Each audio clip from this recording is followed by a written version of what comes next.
If I have to explain a ketone one more time, I might cry.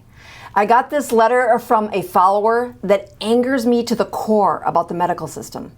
But it's letters like this that keep me from quitting. Let me read you the story. I met this woman in late March 2024 at a birthday party for my grandson.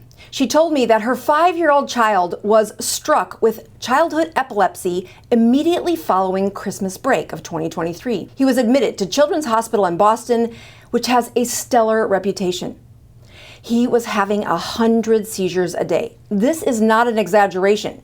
He was losing his desire and ability to interact with others.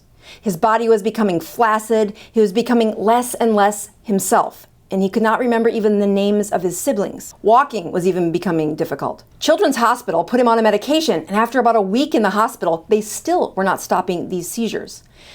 The hospital told them that they could expect that essentially the child's brain would become a vegetable because every seizure was damaging his brain. They went home and, in desperation, scoured the internet to find perhaps any help that would stop the destruction of their son. They found the Charlie Foundation, which suggested a ketogenic diet with a strong emphasis on 2 grams of fat for every 1 gram of protein plus carbs. He was put on the ketogenic diet on the 22nd of January 2024.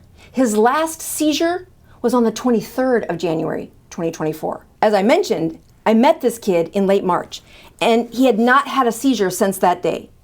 His mom said his brain was healing, and I saw him for myself at the birthday party. He was playing with the other kids, jumping, and essentially went from a death sentence to a normal life because of a ketogenic diet. When the family returned to the hospital for a follow-up, they asked why no one had told them about the ketogenic diet. The response? Because it's too hard. The boy's father is a war veteran. In fact, he has a Purple Heart, and he responded, "War is hard.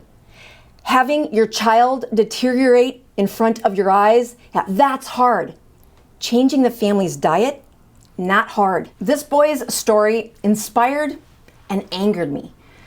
I was inspired to see how quickly and how dramatically his body and brain improved when you fed him a ketogenic diet. Shouldn't it be malpractice that they didn't offer a ketogenic diet anywhere in the frontline treatments for this boy? In fairness, my learning curve for the ketogenic diet started when my mom at 71 was fighting for her life. I had this stack of sticky notes that I was trying to teach her, the basic lessons of a ketogenic diet. As she would learn these lessons, I would move that sticky note to the done pile.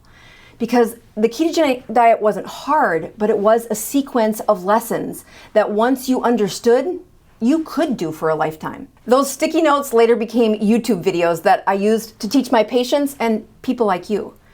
But it's easy for me to forget that the basics are required for the ketogenic diet.